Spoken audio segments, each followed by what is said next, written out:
Good evening. We'll call to order this meeting of the City Council of the City of Gahanna, Monday, June 16th, 2025. If you would please join me to stand for the invocation and pledge led by Vice President Trenton Weaver. Thank you.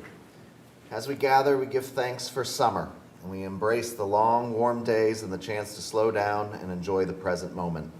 We delight in the simple pleasures of the season and the opportunities to connect with community, friends, and loved ones, as well as share in the beauty of the natural world around us. I pledge allegiance to the flag of the United States of America and to the republic for which it stands, one nation, under God, indivisible, with liberty and justice for all. Thank you, Mr. Weaver. Mr. Van Meter, would you please call the roll? Bowers. Here. Jones. Here. Padova. Here. Schnetzer. Here. Weaver. Here. McGregor and Renner absent. Thank you, Mr. Van Meter. Are there any additions or corrections to this evening's agenda? No. All right. We'll move on to Section C of this evening's agenda. We have two resolution proclamation presentations presented jointly by Council and Mayor. The first item on the agenda this evening is one to honor Kylie Tibbs, the Gahanna-Lincoln High School's first ever wrestling state champion, and I will turn it over to Mr. Schnetzer to make the introduction. Thank you, Madam President. As you mentioned this evening, we do have the privilege to be joined by an impressive student athlete, Miss Kylie Tibbs, her family and coaching staff. We have a joint proclamation and resolution recognizing Miss Tibbs' outstanding achievement as Gahanna-Lincoln High School's first ever state wrestling champion. And while I won't read the resolution in its entirety, I do want to highlight a few achievements here for the record. This past season as a sophomore, Miss Tibbs compiled a perfect record of 47-0 with 68 takedowns and 40 pins, leading her team in both of those metrics. In addition to winning the OHSAA state championship, Ms. Tibbs also won the Central Regional Wrestling Championship last month in Louisville, Kentucky. It's my understanding Ms. Tibbs has become quite the international sensation as well, having earned invitations and trained in France, Germany, Switzerland, and will soon be traveling to train in Japan. And in addition to being a superlative athlete, Ms. Tibbs is also an exceptional student, as one of 8 young women on the GLHS wrestling team, having earned academic honors for maintaining a GPA of 3.5 or higher. And perhaps best of all, she has 2 more years of eligibility, and we look forward to following the balance of your Gahanna Lions athletic career. If my colleagues, along with the mayor, would like to join me down front for the presentation and photo. And Kylie, if you or your family or coaching staff would like to make any comments from the podium afterwards, you're more than welcome to do so.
But yeah, I would say I was really supported throughout my entire season, especially with my coaches and one of them being my dad. So, you know, it was really good in the way he pushed me through the season and like the way my partners would push me because, you know, iron sharpens iron, so it really helped me. And one of my partners was actually also a state champion right after me, and she helped me warm up together, and so it was really cool. And I think it was really cool how all these opportunities like just keep making me better, especially with me leaving for Japan tomorrow. So I'm really excited.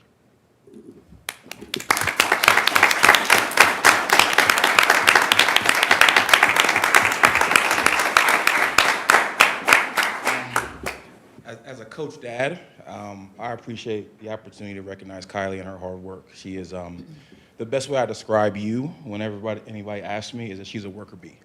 And that is one thing that she has always done since she was 8 years old. and there weren't any other girls to wrestle on the mat. And I think part of the explosion of women's wrestling in Ohio, she's an embodiment of all the women that put in that hard work before her, and she's really on the shoulders of all the hard work and the women who went up the rough side of the mountain to make a way for her. And so I'm always proud of you, and the fire that you have for the sport, but also the fire you have for getting better is motivating to me. So I appreciate you. Thank you. Thank you.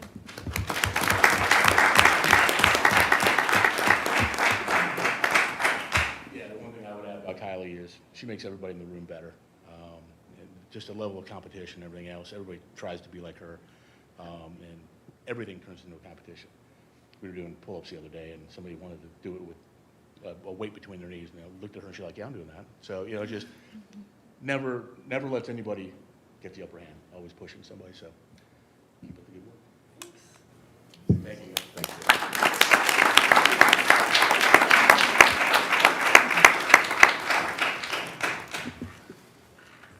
Excellent. All right, thank you, Mr. Schnetzer. Our second recognition this evening is to honor Juneteenth and the inaugural Juneteenth celebration. I will turn this over to Jameel Jones, and we will also recognize State Representative Burrell Brown Pickle Antonio. I'll let you figure out the order of that. Okay. Thank you. Yes, so please excuse me for reading here, but I'm still coming down from the clouds after this weekend and want to make sure I don't miss anything. But as mentioned tonight, we have the honor of recognizing Juneteenth in our city as a holiday, but also honoring the first ever Gahanna Juneteenth, which took place this past weekend. I am biased, but it was an awesome event that involved history, joy, culture, and community, and I'm really so proud what the community created together. Before everyone leaves towards the end of the meeting, I also just wanted to take a moment to acknowledge key partners who helped to make this weekend happen. Visit Gahanna with special thanks to Jared White and Lori Kappas, who believed in this vision just as much as I did. The Gahanna Parks and Rec staff, the Gahanna Division of Police for your hands-on support in helping to make the event safe, welcoming, and smooth. And a special thanks to Tia Ramey, our communications manager, who helped spread the word and was paparazzi extraordinaire this weekend as the event was taking place. But at the center of the success of this event is the Juneteenth Committee, who has been a passionate group of residents who have volunteered alongside me since October to make the weekend happen. I started with just a glimpse of a vision for what this could be, and they helped to fill in the gaps. They brought ideas, heart, and a real sense of purpose that turned this into something more meaningful than I could have imagined. Together, we not only created a program that honored Black history and celebrated the arts, culture, and resilience of our community, but they also helped to lift up Black-owned small businesses through our Passport initiative, which added an intentional and economic layer to the celebration. And over 160 community members attended, participated, and celebrated with us. You, the committee, are the reason that all of this was able to happen, and I am super, super grateful. So with that, I'd like to invite the committee to come forward because I'll just take the liberty to name them all, if that's okay. Thank you. There are 6 of them. Kelly Braun, Kara Coates, Sophia, our council staff, Dr. Sydney Jones, Jabel Jones, no relation, and Ifra Aliwal, who isn't, oh, she did, she popped in. If you all could come forward for a photo, we have something to present to you, and then we'll have State Rep Brown Pickle Antonio to present as well.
Oh, yeah, shoot.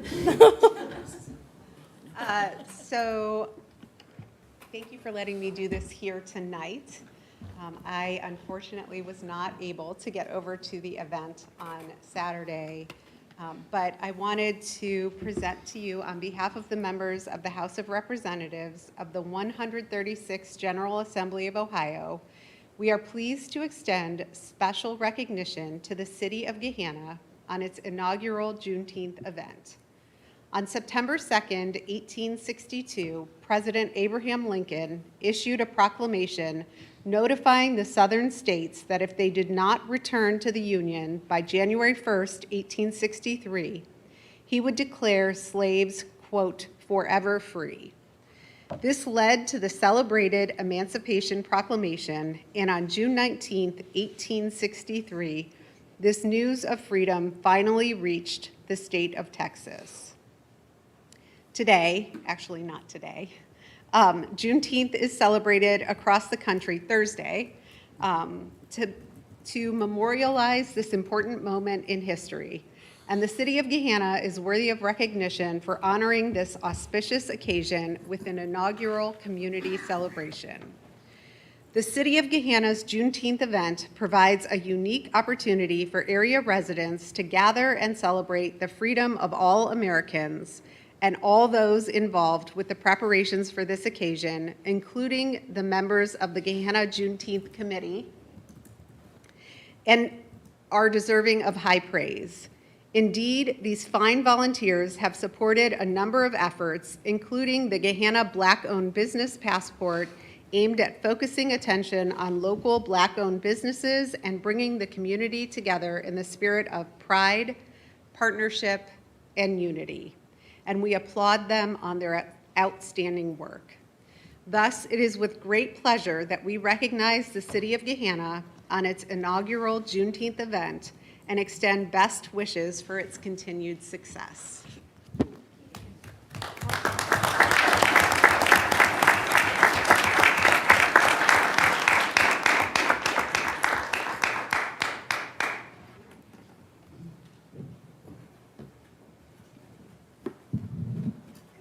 All right.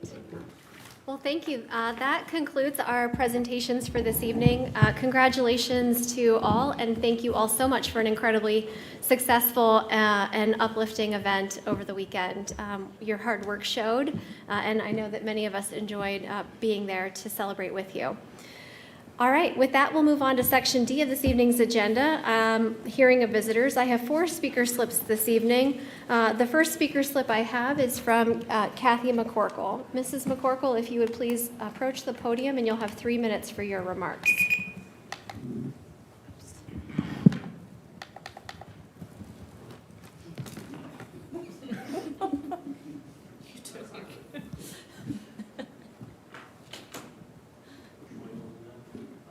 This is broke. Oh, it is? Yep.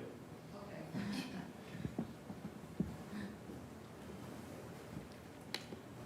Councilman, can you hear me?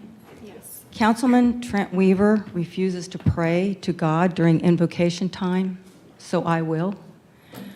O God, our Creator, you alone are due glory, honor, and praise. We lift high your holy word and magnify it in this place. For blessed is the nation whose God is the Lord. We pray in Jesus' name, amen. So, it appears hate and hypocrisy have made a home here in this Gahanna government body politic. Mayor, council members, is the following illustration simple enough so you can see this? Group A, that's all identity groups except natural families, readily receive proclamations and resolutions from you. Group B, that's natural families, asks for the same equal treatment of a proclamation and resolution also. But you, council and mayor, refuse their request. No clear answer has been given as to why, but it seems that this body politic just doesn't like them. Full-grown adults of this government have made natural families a target of their quiet bullying through exclusion, marginalization, and discrimination to satisfy their own bias and prejudice. Refusing to give equal treatment of a proclamation and resolution to natural families remains a testament to this malicious ill will. Mayor, council, stop saying you're diverse and inclusive. You're not. Stop saying you give equal treatment to everyone. You don't. This body politic should be focused on giving fair and impartial treatment to all. Instead, they hand out their proclamations, resolutions like candy to favorite identity groups of their own choosing.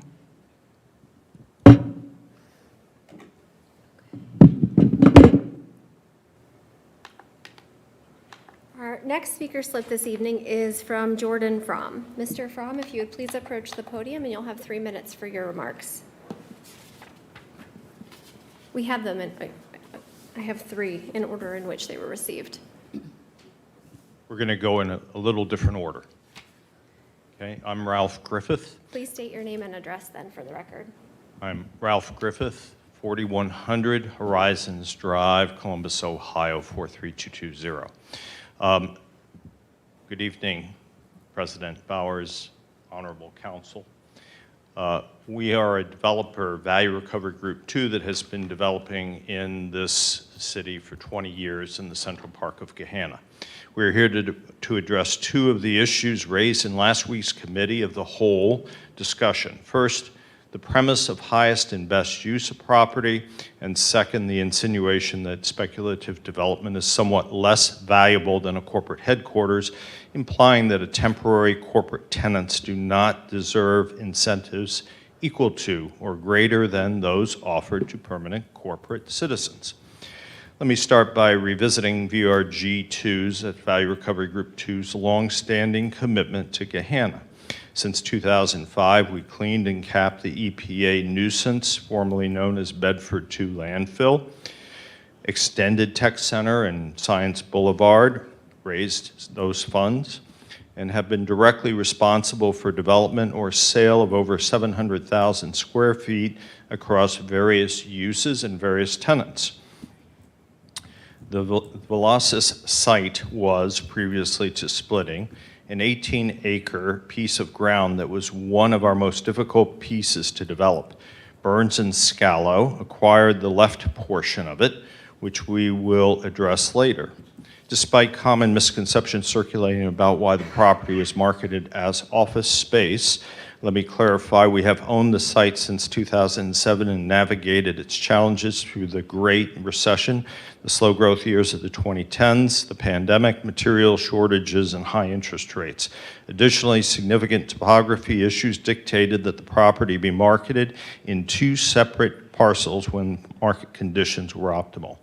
We did not rely solely on brokers for prospects. Through direct engagement and many dinners, we brought prospects to Gahanna and graduated leads into contacts. Until today, the city has not generated any tangible prospects for the parcel, underscoring the hard work and external reliance we've endured to sell Gahanna to the broader development community. As previously referenced, recognizing the market's nuances, we strategically split the site. We separated the left side and dropped its price and marketed the 2 portions independently. The move quickly attracted Burns and Scallow. While we cannot speak for the internal decision-making, it is important to underscore that Burns and Scallow came to our site simply because we were able to provide them a market rate and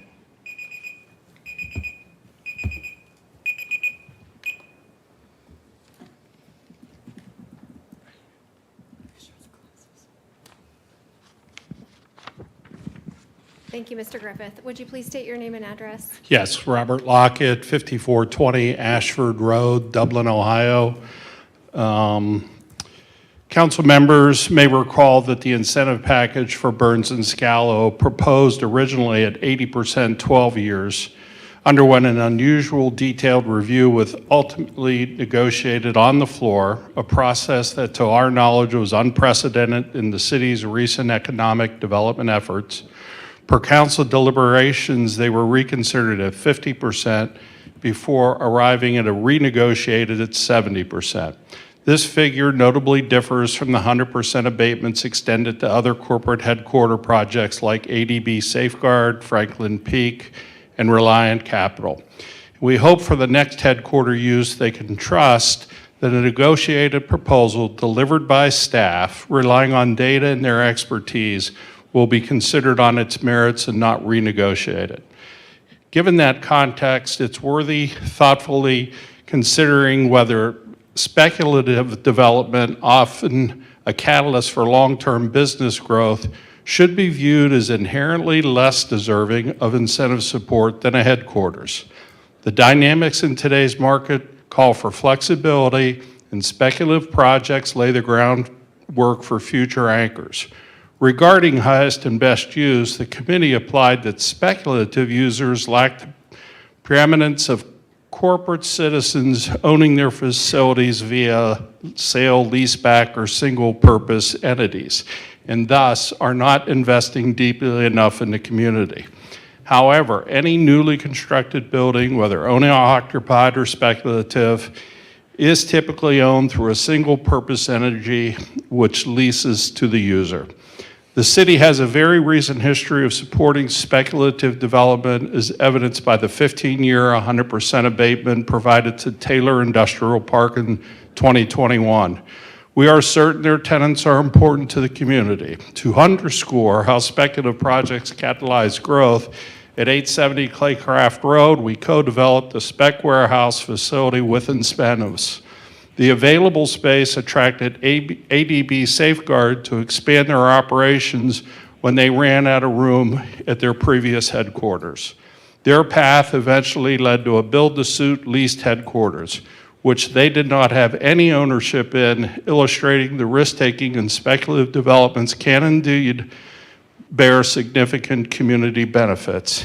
And may we point out their old headquarters were acquired by Romanoff, which another cost to the city at an incentive package at 15 years, 100% to support renovations.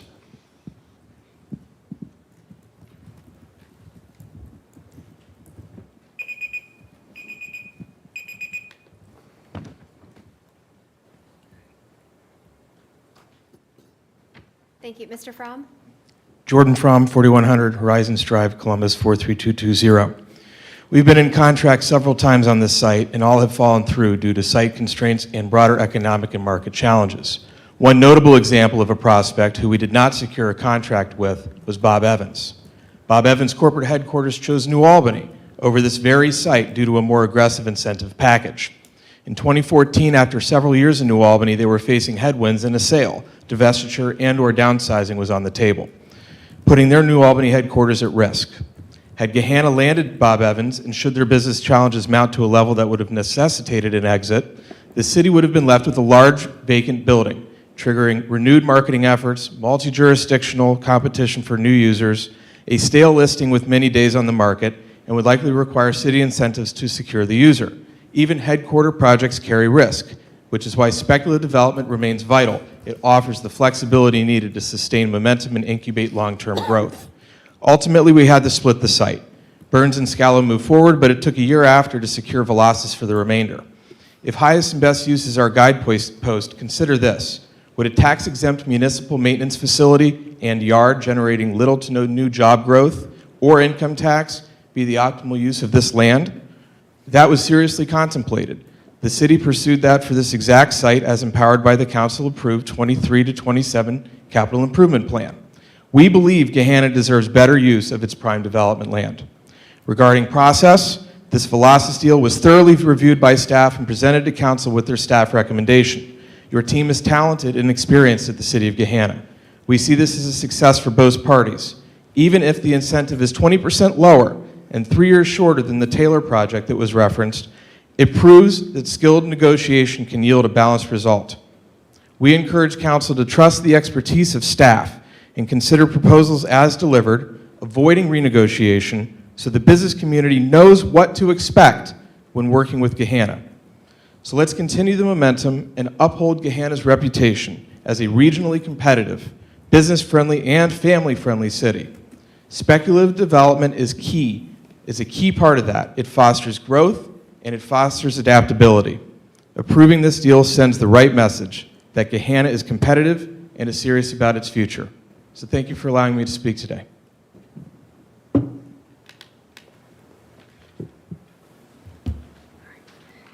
Thank you. We'll move on to section E of this evening's agenda, the consent agenda.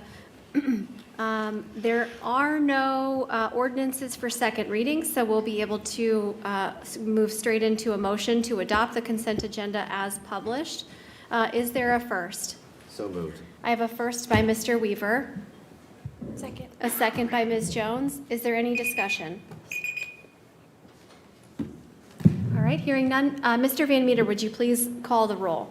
Weaver, Yes. Jones, Yes. Padova, Yes. Schnetzer, Yes. Bowers. Yes. Motion carries and the consent agenda is adopted as published. The next section on this evening's agenda, section F, resolutions. We do have two items here on the regular agenda this evening. We'll start with resolution 0029-2025, a resolution authorizing the Gahanna City Attorney to join an amicus brief in support of the City of Cincinnati in a case pending before the Supreme Court concerning taxpayer standing. This matter was discussed at Committee of the Whole last week. Is there a first to adopt, to approve Resolution 0029-2025? So moved. I have a first by Mr. Weaver. Is there a second? Second. I have a second by Mr. Schnetzer. Any discussion or comments from the city attorney on this item? I just want to add that the communities that are approving these resolutions are growing. Most recently, Bexley joined in supporting the amicus brief. Thank you, city attorney. Any other comments or discussion this evening? All right. I'll just note here that we had some important dialogue on this resolution last week, and I'll note that my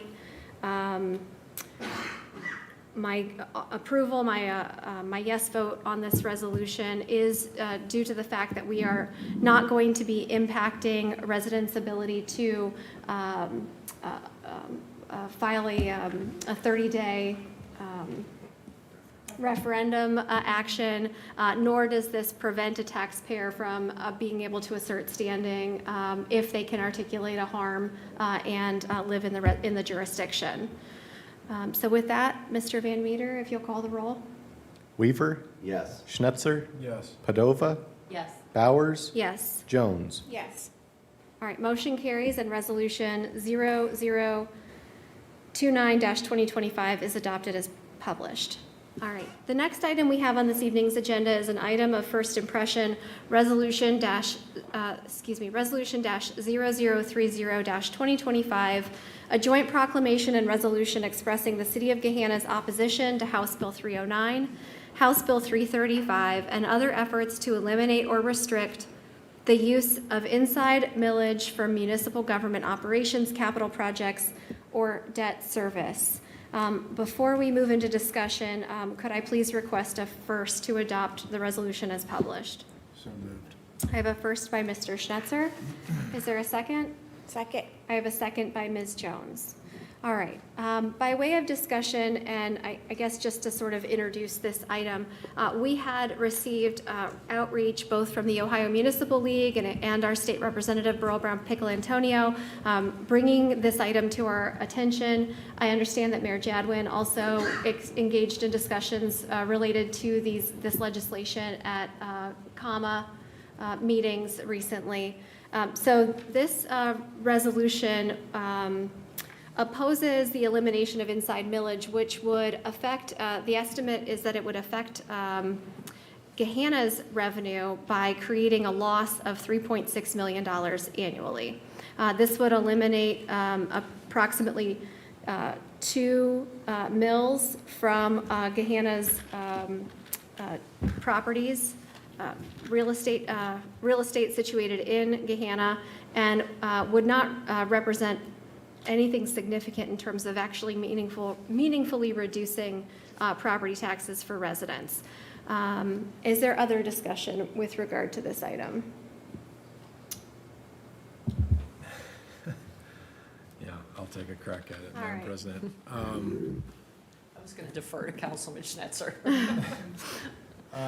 Yeah, there's a lot of thoughts, frankly, running through my mind. That this is massive, sweeping change, highly disruptive, and I think the latest guidance that we're receiving, by way of OML and other sources, that it could potentially be accelerated rather than going through a more protracted and perhaps prudent discussion. Hence, time is of the essence here with regard to us either, signing on to a resolution or giving opponent testimony or whatever action we have at our disposal. So apologies in advance, using all of that as a predicate, apologies in advance if this is a bit sloppier than our normal legislative process. But thanks to everyone that did put together this draft. Well, I think it touches on a lot of key points. Because of the sweeping nature of the legislation, there's a few items that I don't want to lose sight of here. It is important, I think, for everyone to recognize that Ohio cities are really already an outlier relative to cities across the country in that we all have a high degree of exposure to what is a narrower and more economically volatile tax base than other cities throughout the country.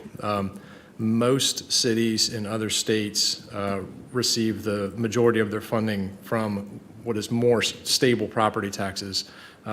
Income taxes are more economically sensitive as the economy shrinks, unemployment goes up, lower payrolls means lower tax revenues. Property taxes are, that volatility is somewhat smoothed out through the assessment cycle. So while I don't necessarily have suggested language, I think something along the lines of adding a whereas that would highlight that Ohio cities are, distinct or an outlier relative to other cities, again, in that we have a high degree of exposure to an economically volatile tax base, which is income taxes, and that eliminating the inside millage would exacerbate that revenue volatility further, which would impair our ability to, plan for the future. And I know everyone in these chambers knows the laundry list of capital items that we need to fund in the future. So that's, I suppose, item one.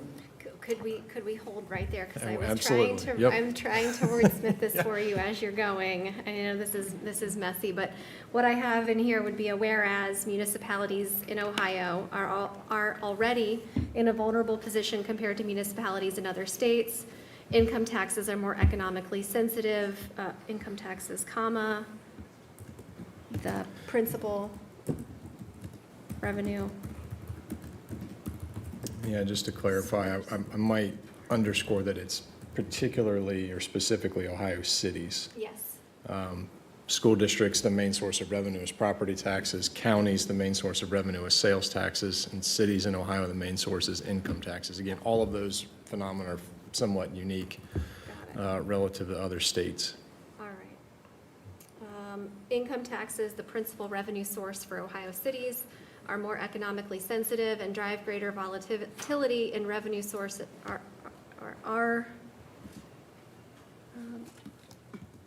more volatile revenue sources than more stable revenue sources such as property tax. By eliminating inside millage, this increases Our reliance or dependence on income taxes, increasing the volatility of our general revenue profile, increasing to the detriment of long-term planning, or however you want to phrase that. increasing volatility of revenue sources and destabilizing our credit. I'll Or- get to that. Okay. I think that might be a separate whereas. Destabilizing long-term planning. Yeah, impairing our ability for long-term planning, long-term funding. Impairing cities' ability to plan long-term. Okay, so whereas cities in Ohio are already in a vulnerable position compared to cities in other states, period. Income taxes, comma, the principal revenue source for Ohio cities, are more economically sensitive and are more volatile revenue sources Is a more volatile revenue source than property tax, maybe? is a more volatile revenue source than property tax. By eliminating inside millage, this increases our reliance on income taxes, increasing volatility of revenue sources, and impairing cities' ability to plan long-term. Generally, we captured it there. Mayor Jadwin? If Mr. Schnetzer is comfortable with that language, I'm comfortable with that language. I mean, I'm not a wordsmith by any means. I mean, I get the general concept here. If there's a more effective way to communicate that to, the recipient or state policymakers, I'm not going to get territorial over the actual language itself, but I think the message is essentially there, Okay. captured. I think that the clearest way to, again, you are in a very unique position, given what you do in your day job. Sure. You have a very detailed, intimate knowledge of municipal finances, and especially the impact of local government. And the legislators who are considering this bill don't have that same advantage. So I think the way that we can articulate that in the clearest way possible, and language. Not saying that you and Director Burry don't have your own language sometimes, Mr. Schnetzer, but stating it as clearly as possible so that they can understand what the impact of this is to local governments. I think you're capturing that. The other item that I'll add here, and full disclosure, this gets a bit wonky, but it's this idea of, as you mentioned, President Bowers, credit ratings. So eliminating inside millage risks lowering credit ratings and ultimately driving up borrowing costs in a couple of different ways. One, as we just discussed, but also there's a macro level scorecard input that Moody's refers to as the institutional framework factor score. This factor score describes the statutory and legal framework under which a city operates, and that factor score varies from state to state to state. In summation, a higher factor score is assigned to cities in states where they are granted greater latitude in revenue raising and expenditure reducing flexibility. So anything that removes a tool from our toolbox risks lowering that institutional framework factor score, which feeds into the credit rating model. Ultimately, lowering the credit rating drives up borrowing costs. So it's kind of a 1-2 punch here, right? We have less revenue, which is a credit negative. Lowering our credit risk, lowering risks to the credit rating drive up borrowing costs, which is kind of this, it's the opposite of a virtuous cycle, right? It's a negative feedback loop. Okay, so I think if I have, so here's what I have in Yeah. trying to simplify this into Sure. layman's language. So inside millage elimination risks cities' credit ratings and drives up borrowing costs. The removal of financing tools available to city impacts scores associated with creditworthiness and Yeah, I might add a whereas eliminating cities inside millage risks lowering their credit ratings and driving up borrowing costs. whereas eliminating cities inside millage Risks lowering credit ratings and maybe a therefore or thereby driving up borrowing costs. I mean, that is the product of a lower credit rating, right? Think of it like for everyone at the dais, a higher FICO means a lower mortgage rate or lower, loan or rate on your car loan or whatever, and vice versa. So eliminating cities inside millage risks lowering credit ratings and driving up borrowing costs. costing taxpayers more to complete the same work. Well, let me ask you all again. I recognize I'm approaching this from a an analytical standpoint, by way of my day job, does this Moody's institutional framework factor score mean anything to anyone in this room? Is that worth mentioning? No? No. Okay, then we'll cross that off. Is it worth mentioning that historically, credit ratings are higher when a city has greater financial autonomy? I liked that sentence. That was kind of the Okay. sentence I was headed towards. So, I think that's perfectly the way you phrased it. Historically, cities with greater Financial autonomy, flexibility, revenue, revenue-raising autonomy, expenditure-reducing flexibility have higher credit ratings and lower borrowing costs. have higher credit ratings and lower borrowing costs. Okay, so I have two potential whereas clauses to insert into this document, into the existing document. I would recommend that we insert it perhaps after, what number would it be? 1, 2, 3, 4, 5, 6, 7. After the 7th whereas clause, I would recommend that we add these 2 whereas clauses. So the 7th whereas clause is that whereas loss of this revenue source would directly threaten the city's ability to meet obligations such as pension payments and public safety funding, and would compromise long-term financial stability, diminishing the city's ability to weather economic downturns without cutting resident services. So I would recommend that we insert these 2 whereas clauses into right below that one. Do you need to read them, or? Yeah, I'll read them off again, and then I'll ask for an amendment to add these 2 whereas clauses. A motion to amend, yep. Okay. So 2 whereas clauses would become whereas clause 8 and whereas clause 9. Whereas cities in Ohio are already in a vulnerable position compared to cities in other states, period. Income tax revenue, the principal revenue source for Ohio cities, is more economically sensitive and is a more volatile revenue source than property tax, period. By eliminating inside millage, this increases our reliance on income taxes, increasing volatility of revenue sources and impairing cities' ability to plan long-term. And whereas eliminating cities' inside millage risks lowering credit ratings, thereby driving up borrowing costs, costing taxpayers more to complete the same work, period. Historically, cities with greater financial autonomy to raise funds have higher credit ratings and lower borrowing costs. And then we would move on to what would be now the 10th whereas clause.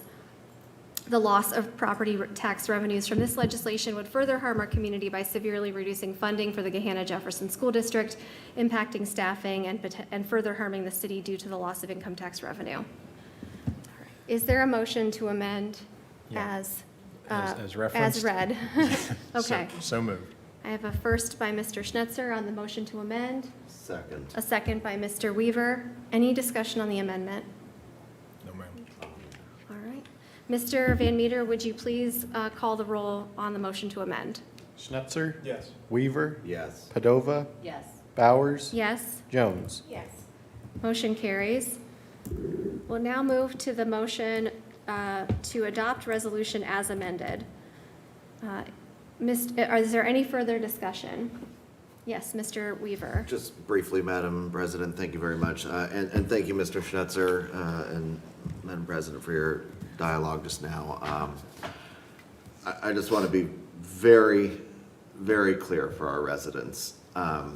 This legislation from the State House is yet another attack on municipalities. Full stop. It will hamstring cities across the state and their ability to pursue those projects that would have a direct impact on the residents that we serve. And at the end of the day, those projects are going to be more expensive. Full stop. So I support this resolution. Thank you, Mr. Weaver. Before we move on to vote on this, I did want to mention that there is opponent testimony scheduled before the House Ways and Means Committee on Wednesday at 11:30. And so we would encourage council members, if available, to present in person the resolution and to further speak in opposition to this legislation. Madam President, what will be the plan for this resolution in terms of submitting it? Will that be done through the council office? Yes. Okay. So we have Section 3 requests that the clerk of council would forward the resolution proclamation to the chair and members of the House Ways and Means Committee, the district's House and Senate representatives, the Speaker of the House, Matt Huffman, Senate President Rob McCauley, and to Governor DeWine. We've also, in this resolution, asked that residents contact the primary sponsor of House Bill 335 and House Bill 309. This is Representative David Thomas from Jefferson, which is in the northeastern part of the state, and the chair of the House Ways and Means Committee, which is Representative Bill Romer, also from Richfield, also in the northeast part of the state. We ask residents to express their concerns about the harmful impacts of House Bill 335 and similar legislation on local governments, schools, and community services. Thank you, Mayor. No, thank you. I unfortunately have a commitment on Wednesday that I cannot go down to testify in person. I will submit written testimony. I will share, you mentioned at the outset, the discussion at the CAMA, Central Ohio Mayors and Managers Association meeting about this as well, and the subsequent conversations that happened after that meeting with individual mayors. CAMA has submitted a letter, or at least circulated a letter today, with municipality members signing on and issuing their approval. I have approved the City of Gahanna to be included in that letter as well on behalf of CAMA, so that will be sent out as well. All right, thank you, Mayor Jadwin.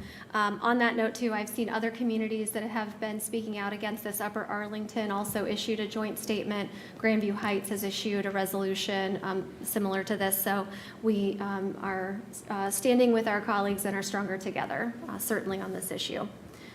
Is there anything else for the good of the order this evening before we call the roll on this item? Very Yes. briefly, Madam President, I believe that Wednesday is invited testimony and written testimony only. I Okay. see Representative Brown Pickle Antonio nodding her head. So. All right. So we don't, unless we're invited, we'll offer written opponent testimony instead. Great. Thank you. It's also my understanding, and Mr. Schnetzer referenced this before, but that there is a concern that this language is just going to be added to the budget bill, House Bill 96, in which case this would bypass all committee processes. So I think that it is important that we address this directly with the Finance Chair, Brian Stewart, from Pickaway County, and that we also bring this to the attention of Speaker of the House, Matt Hoffman, as well. Okay. All right. Mr. Van Meter, would you please call the roll? Schnetzer? Yes. Jones? Yes. Padova? Yes. Weaver? Yes. Bowers? Yes. Motion carries, and this resolution is adopted as amended. Okay.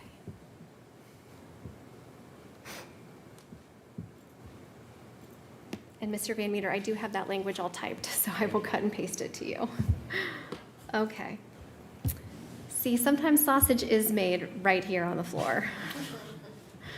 Okay, with that, we'll move on to Section G of this evening's agenda, ordinances for introduction and first reading. Mr. Van Meter, would you please read the ordinances identified under Section G this evening? Ordinance 0026-2025, an ordinance authorizing supplemental appropriations for fiscal year 2025, various funds for retirement expense purposes and real estate settlement fees. Ordinance 0027-2025, an ordinance authorizing the mayor to enter into an access easement agreement with Centerpoint Church for the use of parking lot located at 670 McCutcheon Road and authorizing a supplemental appropriation from the Capital Improvement Fund 3250. Ordinance 0028-2025, an ordinance authorizing supplemental appropriations for grant funding awarded by the Ohio Department of Natural Resources, ODNR, and to authorize the transfer of matching funds for the Boat Safety Grant Program.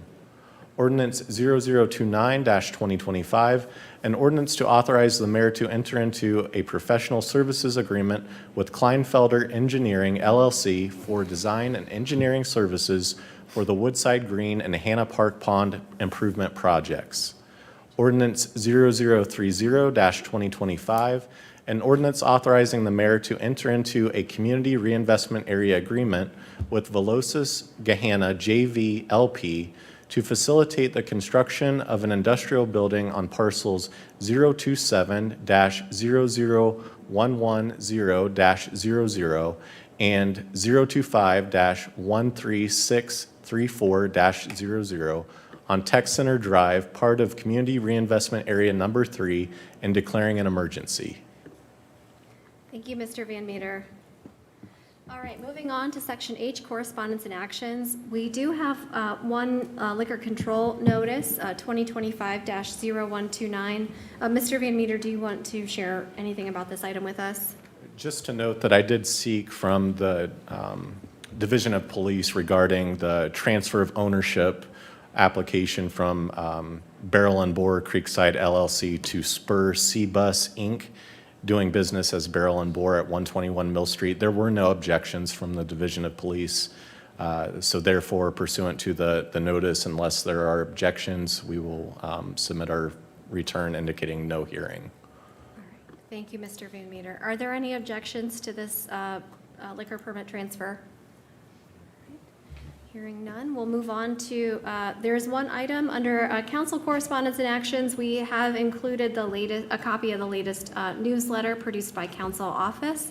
Thank you to my colleagues for submitting information and activities and photos so that we can continue to document the work of council and our team in council office as well.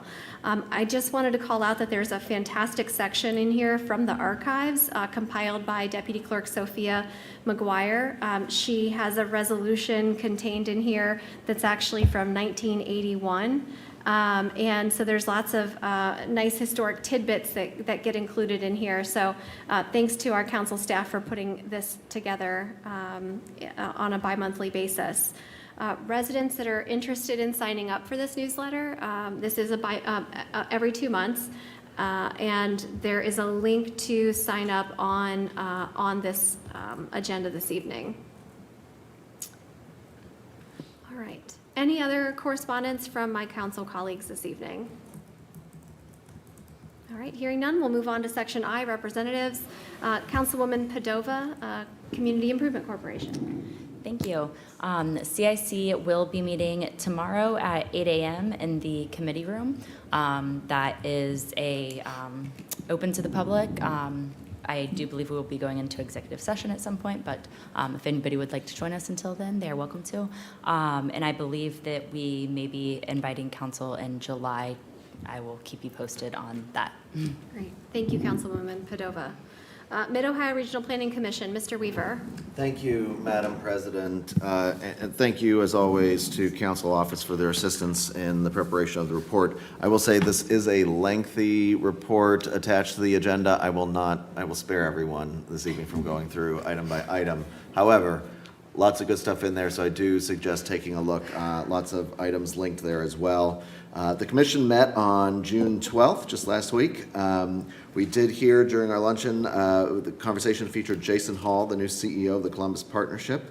Also linked in the report is the June legislative update from MORPS's Director of Government Affairs and Outside Government Affairs Council. Of course, it seems, day by day, everything's changing at the State House, so read it for what it's worth. The news is coming fast out of the General Assembly.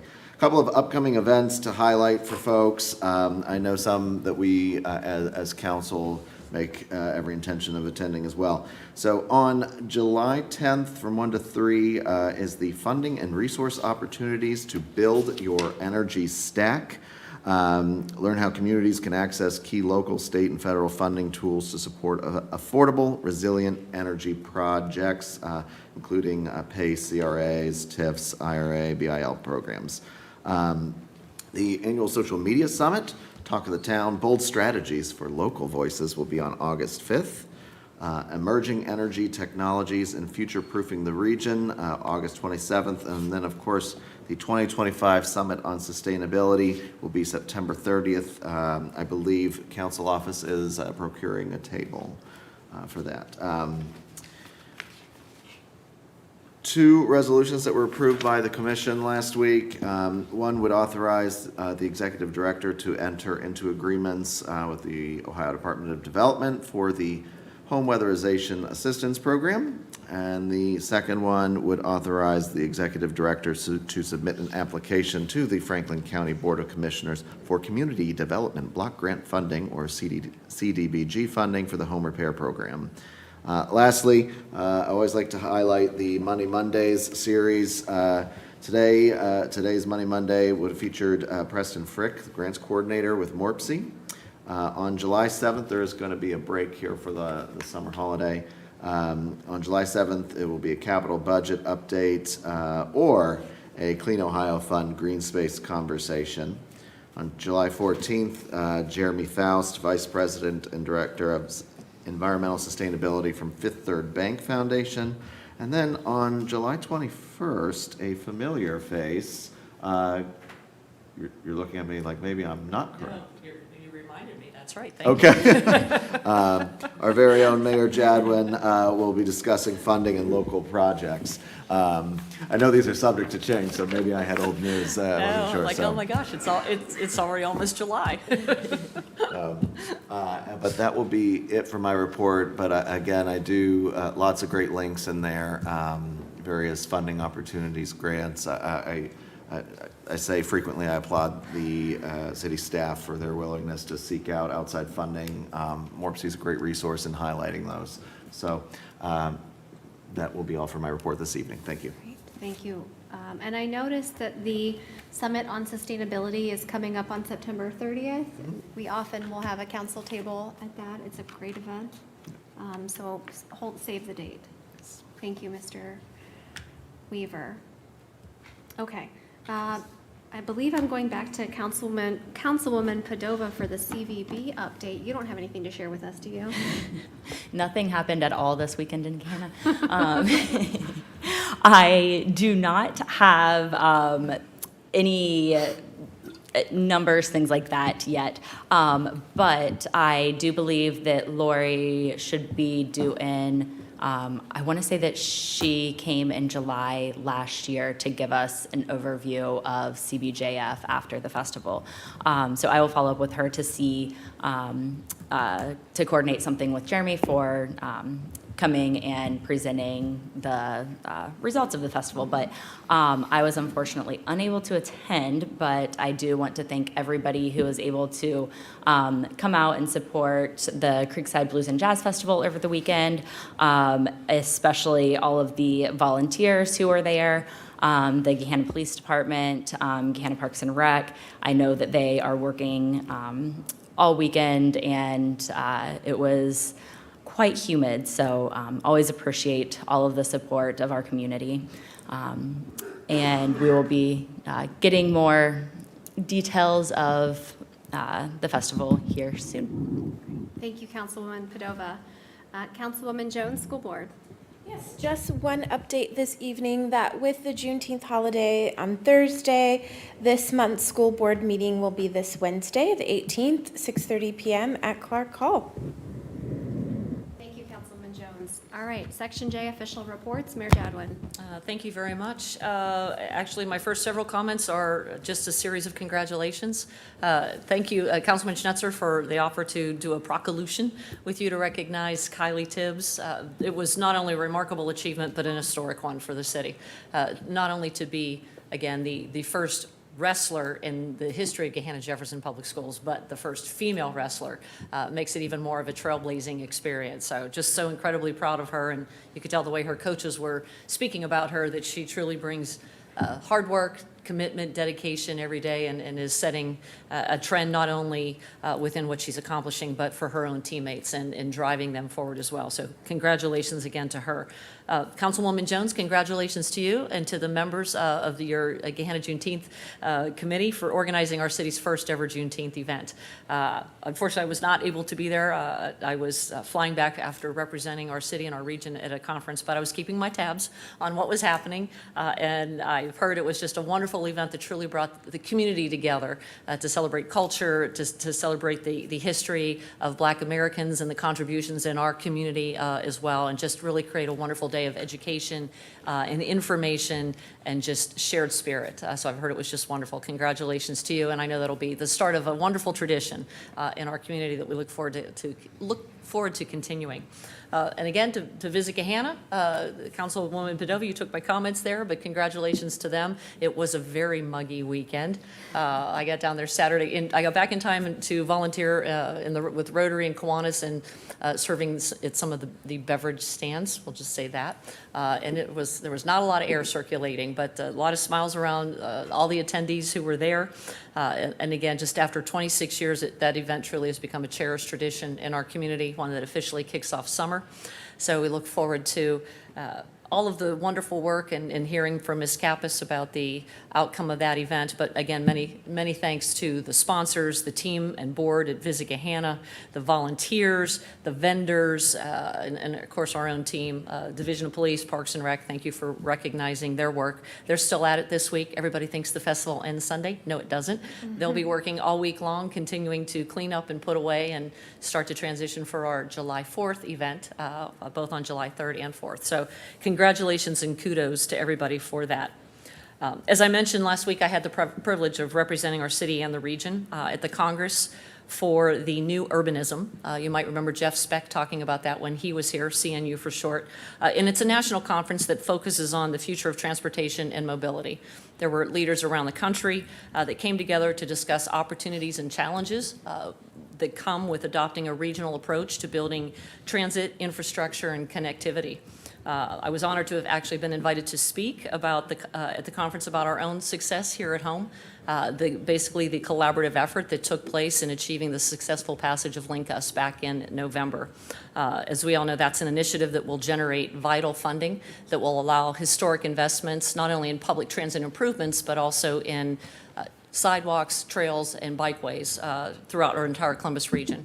As a reminder, here in Gahanna, thanks to Link Us, we will have 2 projects funded in the first 5 years, the last section of the Big Walnut Trail, and then the Hannah-Headley Park connector trail that will be funded by Link Us as well. As a member of the TSI, Transit Supportive Infrastructure Committee, through MORPC that oversees the projects that get recommended by the working group and then passed up to COTA for approval. I know we have a meeting this Wednesday, actually, so we'll be hearing updates on those projects. I know many of them are already moving forward. So it's going to be very exciting to see these projects start to take fruition. You can already see COTA making changes in their operating hours and service lines and what they are doing. So it was truly a bipartisan effort, and it just shows what we can achieve when we just all work together and accomplish big things that benefit all communities.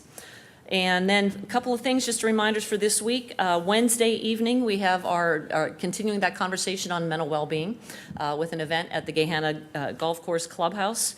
From 6 to 8 p.m. It's called In This Together, a conversation on mental health. It will feature a variety of panelists talking about caring for the caregiver, for the parents, and then providing resources as well for families. So looking forward to having a great group of folks coming together. Please help us spread the word on that. No registration is needed. We are offering right now childcare.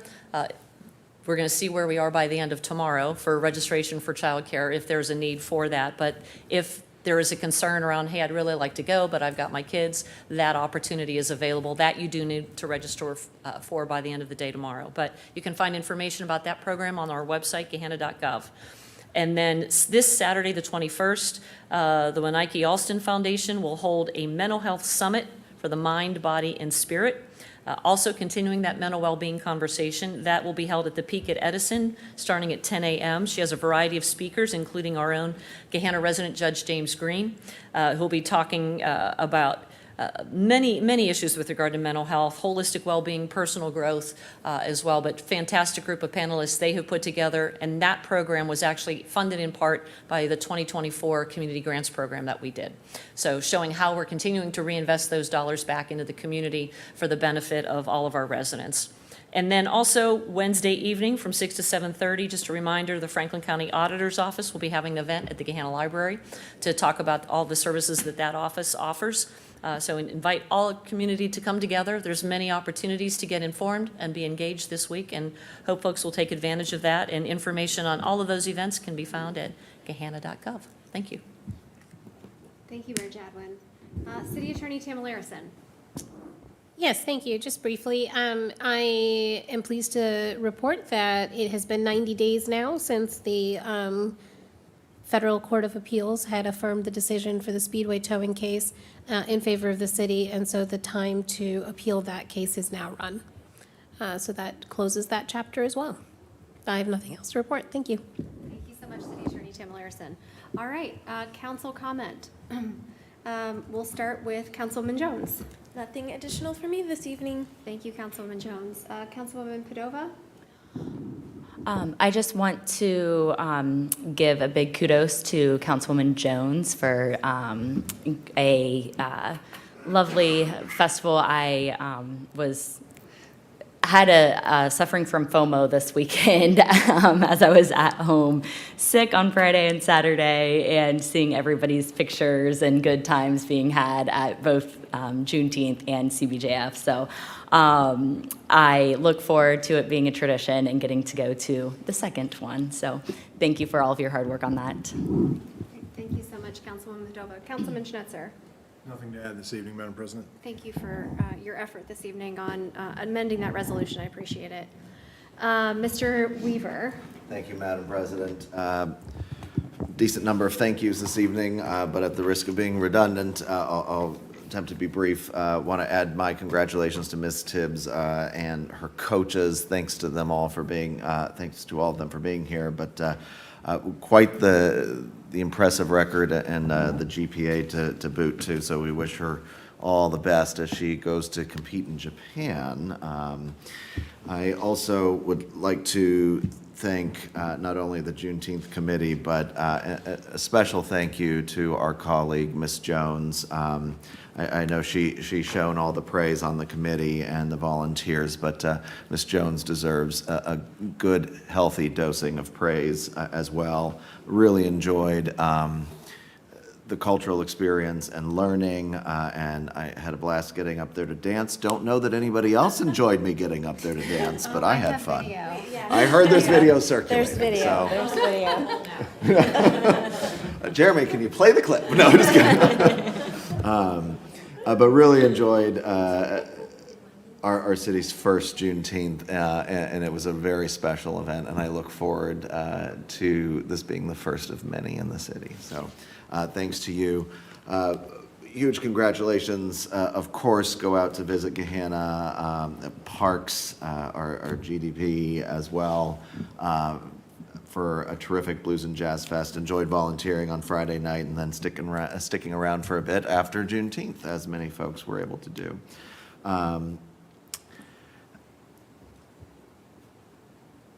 I believe that is all of my, sorry, I had to go through my notes really quick. But I believe that is all for me this evening, so thank you very much. Great.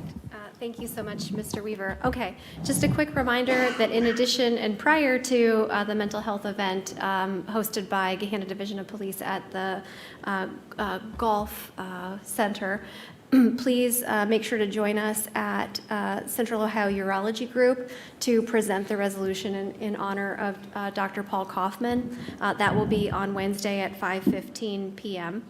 And we don't expect that to be long, to take a long time, but it is an important event to recognize an important contributor to the medical office development here in our community. Just a quick thank you again to like all the people that have already been recognized. GPD was incredibly friendly. I got to interact with a few officers I hadn't met before, and certainly had a wonderful time getting to know some of them. And at the festival this past weekend, Parks and Rec, of course, did an incredible job. We had so much fun on the paddle boats. I think that's one of the little known aspects of the Creekside Blues and Jazz Festival. Adding that element really kind of engaged my son. We had so much fun. We rode on the paddle boats twice. We creeked a little bit, kind of took a break, and then went back and got Dip and Dots. So definitely made the best of the festival. Let's see. I'm sure of course, Visit Gahanna did a great job, and thank you to everyone who volunteered throughout the event. The incredible volunteer coordinator, Teresa Emsch, does like an incredible load to support the event, so a big thank you to her and everyone else involved. Just a very quick reflection on a tie here, right? So we're celebrating Juneteenth. We're also celebrating LGBTQ Pride Month, and it struck me when I was listening to the spoken word poet Cynthia Amoa, and she spoke about freedom and just how freedom exists, right? And it just is, and we don't have to. It is embodied in us, but we sometimes have to assert that. And it made me think about, especially with some of the other events over the weekend, Harvey Milk, who was assassinated after less than a year in office, was one of the first, or the first, out gay elected officials in America. And one of his quotes was, "Freedom is too enormous to be slipped under a closet door." He also had a few other quotes associated with freedom, and it made me think about how all of us yearn and seek and create so much effort to be free for ourselves and also to help others also be free. So with that, if there's nothing else, we'll adjourn this evening's agenda. Thank you.